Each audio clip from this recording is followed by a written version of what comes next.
बिस्मिल्लाहिर्रहमानिर्रहीम, अस्सलाम वालेकुम। Welcome to your channel Trade Dojo. मैं हूँ आपका दोस्त काशिफ। उम्मीद है आप सारे दोस्त खैर आफियत से होंगे। अच्छा जी, आज आपकी खिदमत में एक दफ़ा फिर से हम लोग जो है वीकली एनालिसिस लेके हाजिर हैं और वीकली के साथ साथ हम लोग डिस्कस करेंगे कि मार्केट ने फ्राइडे को भी कैसा परफॉर्म किया। अच्छा, एक चीज़ प्लीज़ कंसीडर कीजिएगा कि हम लोग इतना न्यूज़ वगैरह के ऊपर, जो हमारे पुराने दोस्त हैं वो जानते हैं, इतना इम्पैक्ट हम लोग उसके ऊपर नहीं देखते। अपार्ट फ्रॉम दैट आता है, मगर हम लोग न्यूज़ वगैरह को इतना कंसीडर नहीं करते। बट मेनली हम लोग जो है टेक्निकल्स क्या बोल रहे हैं, हम लोग वही व्यू आप लोग के साथ जो है शेयर करते हैं और उसी के अकॉर्डिंग बात करते हैं। ऑल दो सेंटिमेंटल चीज़ें जो जो इम्पैक्ट करेंगी वो भी हम साथ साथ डिस्कस करते रहेंगे, लेकिन ये चीज़ बस ध्यान में रखें कि ये टोटली जो है टेक्निकल लेवल्स के ऊपर जो मार्केट का बिहेवियर होना चाहिए या है वो किस तरह, हम उसके अकॉर्डिंग बात करेंगे और आगे भी वो कैसा परफॉर्म कर सकती है। तो सबसे पहले जी, फ्राइडे की मार्केट 26 अगस्त की अगर हम देखें तो हमारे पास जो है मार्केट ने 42,600 के आसपास अराउंड अगर देखें राउंड फिगर, तो इसने क्लोजिंग दी है। तकरीबन 440 पॉइंट इसने लेस किए, 1.02% नेगेटिव इसने क्लोजिंग दी। 16 करोड़ का ऑलमोस्ट वॉल्यूम जनरेट हुआ और प्रीवियस क्लोजिंग इसकी 43,000 की थी। डे रेंज की बात करें तो 42,550 से लेके 43,200 का इसने हाई लगाया था और अपने हाई को डिफाइन करके ऑलमोस्ट अपने लो के बाद इसने आगे क्लोजिंग दे दी। 52 वीक रेंज की बात करें तो ये 39-47 के बिटवीन का जो जोन था, ये हमारा स्क्रॉलर जो अगर आप देखें तो लास्ट वीडियो में ये यहाँ तक था, अभी यहाँ तक आ गया, यानी दोबारा से मार्केट नीचे की तरफ आ रही है। अपार्ट फ्रॉम दैट कि अगर आप यही डे रेंज को अगर आप ग्राफिकली देखना चाहें तो देखिए, मार्केट खुली, हाई लगाया, फिर उससे ऊपर हाई लगाया, अल्टीमेटली उसने आके नीचे क्लोजिंग दे दी, जिसका रिजल्ट हमें ये देखने को मिला। टॉप परफॉर्मर स्टॉक में हमारे पास KEL, PRL, पेल्स energy, WTL, Hascol, FFL, Unity, टेली और HUBC वगैरह थे और अच्छे वॉल्यूम के साथ इनके अंदर भी ट्रेडिंग हुई है, लेकिन काफ़ी सारे स्टॉक जो हैं वो नेगेटिव भी रहे हैं। अच्छा जी, इसमें अगर हम फीपीलीपी का चार्ट देखें तो ये हमारे पास 26 तारीख का चार्ट आ रहा है, जो फ्राइडे को डील हुई है जो भी फीपीलीपी में, वो क्या हुई है पहले उसके ऊपर नज़र करते हैं, फिर उसके बाद वीकली देखते हैं ताकि हमें एक बिग पिक्चर पता लग जाए कि माल जो है किधर से किधर शिफ्ट हुआ है। फीपी की बात करें, $0.84 मिलियन की बाइंग है और लीपी $0.84 मिलियन की सेलिंग के साथ रहे। बैंक्स ने $2.03 मिलियन की बाइंग की, ब्रोकर्स ने $0.30 मिलियन की सेलिंग की, कंपनीज ने $1.03 मिलियन का माल उठाया, फॉरेन कॉर्पोरेट ने $0.44 मिलियन की बाइंग की, फॉरेन इंडिविजुअल ने $0.04 मिलियन की बाइंग करी, हमारे इंडिविजुअल ने $0.27 मिलियन की बाइंग करी, इंश्योरेंस कंपनीज ने $2.48 मिलियन की सेलिंग करी, म्यूचुअल फंड ने $1.33 मिलियन की सेलिंग करी, NBFC ने $0.05 मिलियन की सेलिंग, अदर ऑर्गेनाइजेशंस ने $0.01 मिलियन की सेलिंग और ओवरसीज़ पाकिस्तानी ने $0.36 मिलियन की बाइंग की। बहुत सारे दोस्तों, जो नए दोस्त हैं, उनके दिमाग में ख्याल आता है कि यार ये इस डाटा से हमें क्या फ़र्क पड़ता है, इससे क्या पता लगता है इतने मिलियन का इसने उठाया, इतने मिलियन का उसने उठाया। तो ये अभी आपको जो है समझ में आना शुरू भी हो जाएगा जैसे जैसे मैं इसको ब्रेक डाउन करके आपको समझाने की कोशिश करूँगा।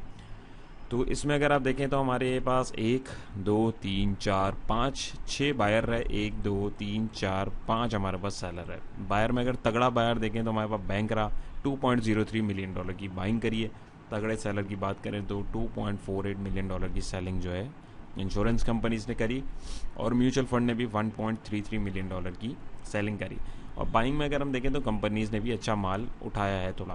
तो नेक्स्ट वीक में जो अगर हम डेली पर्सपेक्टिव के हिसाब से अगर देखें तो कुछ उम्मीद एक लगती है कि मार्केट जो है थोड़ा सा अच्छा परफॉर्म कर सकती है, क्योंकि माल जो है यहाँ पे हमारे जो बड़े खिलाड़ी हैं उन्होंने ज़रा अच्छा एक्यूमुलेट किया है। बट यहाँ पे अगर आप देखें तो यहाँ से कुछ खिलाड़ियों ने यहाँ से माल को बेचा भी है, तो मे बी पॉसिबल कि चेंज ऑफ हैंड भी होता है, तो ये उस वजह से भी हो सकता है।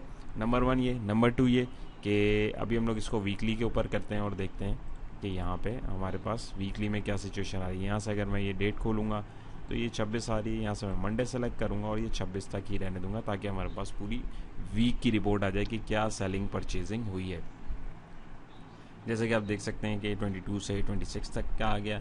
अब लास्ट वीक के अगर हम सिनेरियो को डिस्कस करें तो वहाँ पर हमें जो है बहुत सारी चीज़ें जो है देखने को मिल सकती हैं।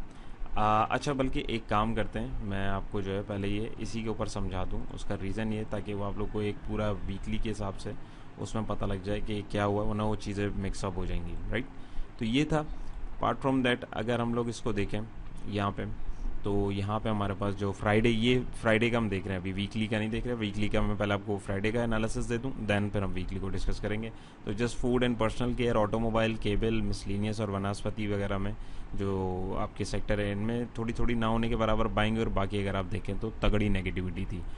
कंपनीज इनमें देखें तो KEL, Unity, Fatima, SCBL, Colgate, थैल, इन्होंने थोड़े थोड़े बस पॉइंट जोड़े, बाकी अगर आप नेगेटिविटी देखें तो तगड़ी नेगेटिविटी हमारे पास इन कंपनीज़ की देखने को मिल सकती है। 58, 31, 30, कितने कितने पॉइंट इन्होंने लेस करवाएं, राइट। तो अब दोबारा मैं चलता हूँ इसके ऊपर, और अब मैं आपको दिखाता हूँ वीकली की एक बड़ी पिक्चर, ताकि आपको एक अंदाज़ा हो जाए कि मार्केट ने पिछले हफ्ते कैसा परफॉर्म किया, और अगला हफ्ता उसमें आपको प्रिडिक्ट करने में आसानी होगी कि मार्केट किस एंगल में जा सकती है, राइट। तो यहाँ पे अगर आप देखें तो $1.87 मिलियन की बाइंग सेलिंग फीपी ने करी है, लीपी ने $1.87 मिलियन की बाइंग करी है। बैंक्स ने माल उठाया तगड़ा $4.09 मिलियन का पूरे वीक में। ब्रोकर्स ने $0.30 मिलियन की एक्यूमुलेशन की। कंपनीज ने $0.87 मिलियन की एक्यूमुलेशन की। फॉरेन कॉर्पोरेट ने $2.86 मिलियन की सेलिंग करी। फॉरेन इंडिविजुअल ने $0.10 मिलियन की एक्यूमुलेशन की। हमारे इंडिविजुअल ने $3.81 मिलियन की एक्यूमुलेशन की। इंश्योरेंस कंपनीज ने $5.06 मिलियन की सेलिंग करी।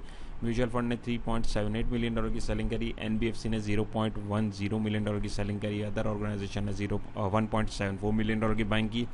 और ओवरसीज़ पाकिस्तानी ने $0.89 मिलियन की बाइंग की। ओवरऑल आप देखें 1 2 3 4 5 6 7 बायर हैं, 1 2 3 4 हमारे पास सेलर हैं। नंबर 1। नंबर 2, ये तगड़ा बायर देखें तो हमारे पास बैंक्स ही आ रहा है। बैंक्स को हमने फ्राइडे को भी देखा, उसने माल उठाया, और अगर आप वीकली बेसिस भी देखें तो बैंक ने माल को एक्यूमुलेट किया, नंबर 1। फिर उसके बाद सेकंड बायर हमारा है इंडिविजुअल, और उसके बाद सेलर में देखें तो हमारा तगड़ा सेलर है इंश्योरेंस कंपनीज, जो हमने फ्राइडे को भी देखा सेलिंग पे रही। म्यूचुअल फंड को देखें तो वो भी हमने देखा सेलिंग पे रहे, और यहाँ पे भी अगर आप देखें तो तगड़ी सेलिंग इनकी रही है। ओवरऑल अगर आप सिर्फ AC को कैलकुलेट करें, और अगर आप इसको कैलकुलेट करके देखें तो इसकी और इसकी बाइंग जो है ऑलमोस्ट बराबर हो जाती है। तो ये भी पॉसिबिलिटी होती है कि यहाँ से माल जो बेचा गया है वो इधर और इधर जो है वो उठाया गया है। अब हमें ये देखना है कि बैंक्स ने जो माल को एक्यूमुलेट किया है वो किधर किया है। जी, तो बैंक्स को अगर आप देखें तो बैंक्स की सबसे ज़्यादा एक्यूमुलेशन हुई हुई कमर्शियल बैंक्स के अंदर। $1.36 मिलियन की बाइंग बैंक्स ने जो है उसके अंदर ही की है। नंबर 1 ये। नंबर 2 ये, फिर हमारे जो सेकंड वो आते हैं हमारे इंडिविजुअल्स। तो हमारे इंडिविजुअल्स की अगर आप देखें तगड़ी बैंक, तो वो किधर हुई हुई है, वो हमारे पास हुई हुई है number 1 oil and gas exploration companies में $1.33 मिलियन की, और oil and gas marketing companies में $1.65 मिलियन की। अब ये डाटा देख के आपको एनालाइज करने में इस चीज़ की आसानी होती है कि आपको पता लगता है कि कौन से सेक्टर का जो माल है वो किस खिलाड़ी के पास है। इंडिविजुअल्स के पास जो है ज़्यादा, अगर हम देखें लास्ट वीक जो एक्यूमुलेशन हुई है वो यानी ऑयल एंड गैस एक्सप्लोरेशन और मार्केटिंग कंपनीज़ में हुई है, जबकि आप अगर हमारे बैंक्स वगैरह को देखें तो उनके पास जो है बाइंग इधर हुई है। तो इससे एक चीज़ में आपको फ़र्क करने में आसानी हो जाती है, ये बड़े खिलाड़ी हैं, इनकी कहाँ पे एक्यूमुलेशन हुई है, आप उसके हिसाब से फिर उस सेक्टर के स्क्रिप्ट्स को, उनके सपोर्ट एंड रेजिस्टिंग लेवल्स को आप लोग निकाल के देख सकते हैं, ताकि आपको पता लगे कि कौन से लेवल्स जो हैं आपके लिए की लेवल्स हैं, और वहाँ पे जाके आप उसमें जो है छोटी या अच्छी ट्रेड अगर आपको अपॉर्चुनिटी मिलती है, जो कि मिलती है, तो वो आप उसमें ईजीली देख सकते हैं। ये डाटा बेसिकली एनालाइज करने का मकसद ये होता है। अच्छा जी, मार्केट का हीट मैप अगर देखें तो इसमें भी आप देखें तो ये वीकली बेसिस पे, तो यहाँ आप देखें रिफाइनरी सेक्टर हो गया। अब ये कमर्शियल बैंक्स को आप देखें तो इधर हमारे पास जो भी हमने देखा डाटा, उसमें बाइंग किसकी हुई हुई है, यहाँ पे हमारे पास जो बाइंग हुई हुई है वो हुई हुई है कमर्शियल बैंक्स की। तो ये सारे बैंक्स के जो हमारे पास वो आ रहे हैं, ऑल दो यहाँ पे नेगेटिव दिख रहे हैं, लेकिन ये उन्हीं में से किसी खिलाड़ी ने, बड़े प्लेयर ने माल को बेचा है, जिसमें से कमर्शियल बैंक्स ने माल को एक्यूमुलेट किया है। तो यहाँ पे जो है ये आपको यहाँ पे देखने को मिल रहा है, नंबर 1। नंबर 2 ये oil and gas marketing company में अगर आप देखें, और जो दूसरी कंपनीज है उसमें, तो यहाँ पे एक्सप्लोरेशन में भी, तो यहाँ पे शदीद नेगेटिविटी है, और PSO को अगर आप देखें तो कितनी शदीद नेगेटिविटी हुई है। तो यहाँ पे जो माल एक्यूमुलेट किया गया है, यानी यहाँ पे जो सेलिंग जो हुई है वो जिस प्लेयर ने करी है, उसको एक्यूमुलेट किया है, उसको किया है इंडिविजुअल ने। अब इसके भी अगर आप इंडिविजुअली लेवल्स को निकाल के देखें तो आपको समझ में एक बिग पिक्चर आ जाएगी कि मार्केट का ट्रेंड किधर जा रहा है। जी, तो मार्केट को हम लोग चार्ट के ऊपर जाने से पहले लास्ट वीक में हम लोगों ने जो डिस्कशन की थी, थोड़ा सा उसको लूप में ले लेते हैं, क्योंकि काफ़ी सारे दोस्त नए भी जुड़े हैं और जिन्होंने ये वीडियो नहीं देखी। तो ये हमने 19 अगस्त को ये वीडियो डाली थी, तो आप इसको भी ईजिली देख सकते हैं, ताकि आपको समझ में आए कि लास्ट वीक के एनालिसिस में हमने जो डिस्कशन की थी उसमें से क्या क्या चीज़ें जो हैं कहाँ तक हिट हुई हैं। तो ये ज़रा सा इसको सुनिएगा, फिर आगे हम लोग चार्ट के ऊपर चलते हैं। इसको मैं आपको वीकली के ऊपर भी करके दिखाता हूँ, ताकि आपको जो है समझ में आना शुरू हो कि चल क्या रहा है। वीकली के ऊपर अगर हम इसको थोड़ा सा देखें तो यहाँ पे अगर आप देखें तो यहाँ पे हमारे पास एक अच्छी कैंडल बन रही है, नो डाउट। लेकिन आप यहाँ देखें, इधर देखें वॉल्यूम और कैंडल का बड़ा गहरा ताल्लुक होता है। अब यहाँ पे वॉल्यूम देखें कितना जनरेट हुआ है, इसकी वॉल्यूम बार अगर आप देखें, मैं थोड़ा जूम इन करूँ, इसको थोड़ा सा ऊपर करूँ, तो यहाँ देखें और कैंडल साइज देखें कितना बड़ा है। यहाँ आप देखें कैंडल साइज छोटा है लेकिन वॉल्यूम अराउंड उतना ही है और एवरेज से ज़्यादा। यहाँ वॉल्यूम सबसे ज़्यादा, लेकिन आप कैंडल को देखें कितनी छोटी बनी है। वीकली बेसिस के ऊपर बात करो, यानी वीकली रेजिस्टेंस भी ये हमारे पास जो है इधर नज़दीक आ रहा है। और जो स्मार्ट बायर्स होते हैं, स्मार्ट प्लेयर्स होते हैं, उनको पता है कि यहाँ से बैठना था। पुरानी वीडियो में आप देख सकते हैं, उन्होंने आपके यहाँ पे शेयर किया था, मॉर्निंग स्टार पैटर्न की फॉर्मेशन हो रही है और डेफिनेटली यहाँ से एक कंटिन्यू ट्रेंड हुआ है, लेकिन वो एक बाउंस था। अब वो बाउंस है, वो सेल ऑफ भी तो होगा, तो वो सेलिंग प्रेशर अब आएगा और डेफिनेटली हमें देखने को मिल सकता है। हाँ, अनटिल और अनलेस इससे ऊपर अगर ये निकलता है तो फिर वहाँ पे हमारे पास एक नए ट्रेंड की कंफर्मेशन जब हमें मिलेगी वो हम आपके साथ शेयर करेंगे। यहाँ पे अगर आप देखें तो यहाँ से लेके यहाँ तक अगर आप देखें तो अराउंड 4000 पॉइंट की हमारे पास रैली बन चुकी है और हमारे पास 11% की अराउंड जो है 10-11% की जो है हमें जो है वीकली गेन मिल चुका है। अपार्ट फ्रॉम दैट हमारे प्रीमियम ग्रुप में भी जो मेंबर्स हैं उनको भी अल्हम्दुलिल्लाह एक अच्छा गेन मिला है, एक सिंगल ट्रेड के अंदर अराउंड इतना ही 10-11% का। तो वीकली या डेली या इंट्राडे आप जैसे भी काम कर रहे हों, आपको जो है लेवल्स का ख्याल रखना है, लेवल्स पे। अच्छा जी, तो ये वीकली के ऊपर हम लोगों ने डिस्कशन करी। अब उसी को हम लोग वीकली चार्ट के ऊपर देखते हैं तो आपको समझ में आना शुरू हो जाएगी। तो वही देखें जो लेवल्स आप लोग के साथ एंटिसिपेट किए थे, मार्केट ने अल्हम्दुलिल्लाह वहीं पे जाके जो है रेजिस्टेंस को क्रिएट किया, और ना के रेजिस्टेंस को क्रिएट किया, वहाँ से उसको एक तगड़ी रिजेक्शन भी देखने को वीकली बेसिस पे मिली। अगर आप देखें तकरीबन 700 पॉइंट यहाँ पे आप देख सकते हैं, तकरीबन वीकली में देखें अराउंड इसने 700 पॉइंट लेस किए हैं, 1.57% इसने जो है इंडेक्स में से पॉइंट लेस किए हैं। तो ये हमारे पास जो है एक अर्ली इंडिकेशन होती है प्राइस एक्शन की। अब वो क्यों है, उसका रीज़न ये है कि यहाँ से मार्केट ने जो बाउंस दिया तो यहाँ पे मार्केट के पास दो ऑलरेडी बड़े तगड़े रेजिस्टेंस आ रहे थे, एक 100 का मूविंग एवरेज और एक 50 का मूविंग एवरेज। पहले इसने यहाँ पर रेजिस्टेंस क्रिएट किया और अगर ये यहाँ से चलें बाहर निकल भी आती तो यहाँ पर इसके पास जो है बहुत तगड़ा जो है लेवल आ रहा था, यानी दो रेजिस्टेंस यहाँ पे और आ रहे थे। तो इतनी जान मारने के लिए इसको थोड़ा फिर प्लेयर्स का कंट्रीब्यूशन भी चाहिए, एक बंदा या दो प्लेयर कभी भी नहीं इसको यहाँ से पार करवा सकते हैं। नंबर 1। नंबर 2 ये फिर यहाँ पे आप देखें इसने रिजेक्शन ली, रिजेक्शन लेने के बाद जैसे आपको लेवल बताया वहाँ से इसने रिजेक्शन ली और अपार्ट फ्रॉम दैट इसने दोबारा इसको रीटेस्ट किया जो विक बनी हुई है, और इस दफ़ा इसने रीटेस्ट किया तो आप ये देखें इस विक तक भी ये जा नहीं पाया। तो यहाँ से इसको अल्टीमेटली रिजेक्शन मिली और इसने क्लोजिंग देते हुए, ना कि इसने इससे भी नीचे इसकी ओपनिंग से क्लोजिंग दी, इसने जो है अपना जो 42,800 की इसकी सपोर्टिंग लेवल था ये वहाँ से भी इसने इसको तोड़ दिया। एक चीज़ को समझें, ये देखें ये जो एक लेवल हमारे पास बना था, ये वाला जो लेवल बना था, ये अगर टूटना ही नहीं था तो ये फिर मतलब ये इतनी देर ये यहाँ पे क्यों घूमता रहा। डेफिनेटली ये इसने यहाँ से नीचे या ऊपर जाना था, तो जब एक साइड की आपके पास जो ब्रेकआउट या ब्रेकडाउन हो जाता है तो वहाँ पे थोड़ा सा कंटिन्यूएशन हमें देखने को मिलती है। टेक्निकली ऊपर नीचे बाउंसेस चलते थे, चलते हैं, चलते रहेंगे, उसको हम अब ट्रेंड नहीं बोलेंगे। हाँ, उन बाउंसेस को कैच करना एक आर्ट है, वही प्रोफेशनल ट्रेडर डेफिनेटली कर सकता है, लेकिन जो न्यू ट्रेडर्स हैं उनको मैं मना करूंगा और उनको मैं यही कहूँगा कि बाउंसेस जो हैं अभी जैसे रेजिस्टिंग पॉइंट पर आ रहा है, अभी यहाँ से यहाँ तो बाहर निकले तो फिर देखेंगे, या यहाँ पे दोबारा हमें जो है इस जोन के पास यहाँ पे देखने को मिले तभी हम इसको देख सकते हैं। तो ये वीकली की सिचुएशन है। यहाँ पे अगर मैं आपको इंडिकेटर दिखाऊँ तो RSI को देखें तो 48 के पास ट्रेड कर रहा है और मोड़ रहा है नीचे। यहाँ पे देखें ऑल दो इसमें जो है हमारे पास वॉल्यूम तगड़े जनरेट हुए हैं, लेकिन आप इसको देखें ये अभी हमारे पास ऊपर जा रहा है, साथ साथ हमारी ये लाइन भी ऊपर जा रही है, बट इसका भी सिग्नल जो है पॉजिटिव ही है। यहाँ पर देखें तो बाइंग वॉल्यूम जो एक बाइंग ट्रेंड जो बन रहा था वो वीक होता हुआ दिख रहा है क्योंकि लाइन नीचे आ रही है। रेड लाइन जो ऊपर जाने की कोशिश कर रही है जो नीचे आ रही थी, इसका मतलब है सेलर जो है हावी होना शुरू हो चुके हैं मार्केट पर। लेकिन अब ये नेक्स्ट वीक की कैंडल जो परफॉर्म होगी बनेगी उसके बारे में पता लगेगा।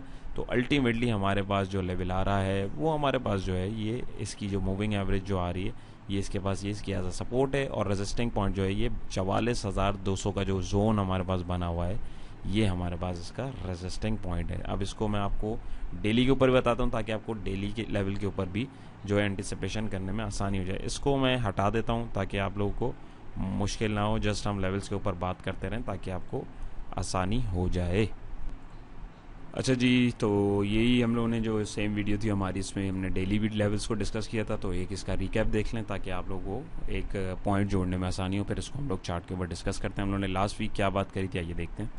इसको जो है एक सपोर्ट बनाने के बाद अब ये रीटेस्ट करने जा रहा है, तो लोग बहुत एक्साइटेड हो रहे हैं कि मार्केट अभी दोबारा ऊपर जाएगी। ऐसा कुछ नहीं हो रहा है। मार्केट जो है जा सकती है ऊपर, लेकिन वो एक बाउंस होगा, वो दोबारा से सेल ऑफ होने के लिए होगा। तो अगर आपको एक अच्छी जगह पे आपको प्रॉफिट मिल रहा हो तो उसको काइंडली बुक कीजिएगा। ये मत समझिएगा कि ट्रेंड जो है पूरा चेंज हो गया है। बहुत सारी अभी अनसर्टेनिटीज जो हैं वो अभी भी हैं। तो और ये बाउंस जो है अगर हम देखें तो अगर लेट सपोज ये अपनी इस रेजिस्टेंस से नहीं रेजिस्ट होता तो मैक्सिमम हमारे पास जो है यही एरिया आ रहा है 44,380 का, या 44,000, यानी आप 44,121 से लेके 44,380, या इसको राउंड फिगर कर दें तो 44,200 से लेके 44,400 का जो लेवल है, ये जो जोन है, अगर मैं ये आपके साथ बल्कि इसको एक काम करता हूँ, इसको भी आपके साथ जो है मार्क कर देता हूँ ताकि इसको हम सेव कर लें और ताकि अगली वीडियो में इसको देखते हैं। अगर ये बाउंस आता है मैक्सिमम तो ये यहीं तक आता है, इससे ज़्यादा ये आगे नहीं जाएगा, क्योंकि इसके अलावा हमारे पास जो है ये आप रेजिस्टेंस और भी देख सकते हैं और ये काफ़ी टाइम के बाद इसने सपोर्ट तोड़ी है। तो ये सारी चीज़ें हैं। उसके अलावा अगर आप देखें तो एक शॉर्टर टर्म का इसका ट्रेंड चल रहा था, इसने इसको भी तोड़ा है, तो एक ब्रेकआउट दिया, अच्छी बात है, लेकिन रेजिस्टेंस ब्रेकआउट देखते के साथ ही जो है जैसे इसने दिया है यहाँ पे आ रहा है। अल्टीमेटली इसने जो है करेक्शन लेके नीचे आना है, तो ट्रेड्स को जो है देख सुन के अपनी इनिशिएट करिएगा। इंडिकेटर्स की अगर हम बात, तो यहाँ पे हमारे पास जो है आप लोगों ने देख लिया होगा कि हम लोगों ने जो डिस्कशन करी थी ये वही लेवल्स हैं। तो यहाँ पे अब मैं अगर आप लोगों को समझाऊं तो यहाँ पे अगर आप देखें तो ये वही कैंडल्स हैं, हम लोगों ने अराउंड इधर कहीं डिस्कशन की थी। तो यहाँ पे हमारे पास वीक कंप्लीट हो, यहाँ पे देखें इसने पहले इस रेजिस्टेंस को तोड़ा, फिर इसको तोड़ा, फिर यहाँ से आके अब इसको अल्टीमेटली रिजेक्शन मिली। यहाँ पे देखें कितने रेजिस्टेंस आ रहे हैं एक साथ, तो एक साथ इतने रेजिस्टेंस को तोड़ने के लिए बहुत मतलब जान लगानी पड़ती है। जैसे एक मजबूत लेयर होती है, उसको तोड़ने के लिए एक सिंगल लेयर अगर तोड़ें तो फ़ौरन टूट जाएगी, लेकिन मल्टीपल लेयर्स करके वो एक मजबूत मोटी चीज़ बन जाए तो वो उसको तोड़ना इतना आसान नहीं है। इसी तरीके से रेजिस्टेंस लेवल्स भी हमारे पास ऐसे ही होते हैं। और इसको यहाँ पे अगर आप देखें तो रिजेक्शन 200 के मूविंग एवरेज से मिली है, जो कि एक लॉन्गर पीरियड ऑफ ट्रेंड को देखने में हमारी जो है हेल्प आउट करता है। और यहाँ पे देखें इसने ये जो कैंडल तो बनाई है, यहाँ पे एक बेरिश इंगल्फिंग और ये 3 ब्लैक क्रोज भी कैंडल स्टिक पैटर्न है, उसको भी देखें तो ये एक बेरिश कैंडल स्टिक पैटर्न की जो है इंडिकेशन हमें करता है। तो ये सारी सिचुएशन है। अभी अब वेट करें, कम से कम आपके पास जो लेवल आ रहा है वो 39,000 और 38 का जो जोन है अराउंड, ये यहाँ पे ये दोबारा यहाँ तक अगर आपको यहाँ पे एक अपॉर्चुनिटी मिलती है तो यहाँ पे आप एक बाउंस देख सकते हैं। अपार्ट फ्रॉम दैट कि जब तक ये 44,500 से ऊपर क्लोजिंग ना दे, इस ट्रेंड लाइन से बाहर ना निकले, तब तक हम एक नया ट्रेंड नहीं देख सकते। जैसे कि आपको बताया था कि यहाँ पर जो है हमें एक बाउंस देखने को मिल सकता है। अच्छा जी, उसके अलावा ये है कि हमारा जो प्रीमियम ग्रुप है उसकी रजिस्ट्रेशन नेक्स्ट मंथ के लिए ओपन है। आप में से जो दोस्त इंटरेस्टेड हों तो वो जो है उसको ज्वाइन कर सकते हैं, दिए गए नंबर पर रब्ता भी कर सकते हैं। और फ्री व्हाट्सएप ग्रुप भी है हमारा, उसको भी आप ज्वाइन कर सकते हैं। उसके अंदर भी काफ़ी अपडेट्स वगैरह हम लोग जो हैं शेयर करते रहते हैं, हमारे मेंबर्स भी। उसका लिंक जो है डिस्क्रिप्शन में मौजूद है। तो ये सारी चीज़ें, तो इसमें आपको अब आसानी हो रही है। और यहाँ पे भी अगर आप देखें तो यहाँ पे अगर आपको समझ में आए तो आप RSI को भी देखें तो RSI हमारा 53 के ऊपर है, और बॉट से इसको रिजेक्शन मिल गई है। यहाँ पे डेली पे देखें तो हिस्टोग्राम वीक होना शुरू हो गए और एक अच्छी राइड इसने दे दी है। तो यहाँ पे भी जो है ट्रेंड टूटना शुरू हो सकता है। यहाँ पे भी नेगेटिविटी ऑलमोस्ट ऊपर की तरफ जा रही है और जो पॉजिटिविटी वो नीचे की तरफ आ रही है। तो ओवरऑल मार्केट का जो सेंटिमेंट है वो बेरिश ही है। और अभी मार्केट ने जो हम लोगों ने अपनी प्रीवियस वीडियोस में भी डिस्कशन की है कि 38 का जो जोन है उसको भी एक दफ़ा दिखाना है, तो वो लाजमी हमें देखने को मिल सकता है, क्योंकि मार्केट के जो चार्ट्स हैं वो ये अभी हमें बता रहे हैं। तो उम्मीद है आपको हमारी जो कोशिश है वो पसंद आई होगी। पसंद आई है तो हौसला अफजाई हमारी करने के लिए आप वीडियो को ज़रूर लाइक कीजिए, नहीं पसंद आई तो डिसलाइक कीजिए, और कमेंट में अपनी कीमती राय का इज़हार ज़रूर कीजिए। और अगर आपने हमारा फ्री व्हाट्सएप ग्रुप ज्वाइन नहीं किया है तो लिंक उसका डिस्क्रिप्शन में मौजूद है, उसको भी आप ज्वाइन कर सकते हैं। अपना बहुत सारा ख्याल रखिएगा, दुआ में याद रखिएगा। इंशाल्लाह नई वीडियो मुलाकात होगी। अल्लाह हाफ़िज़।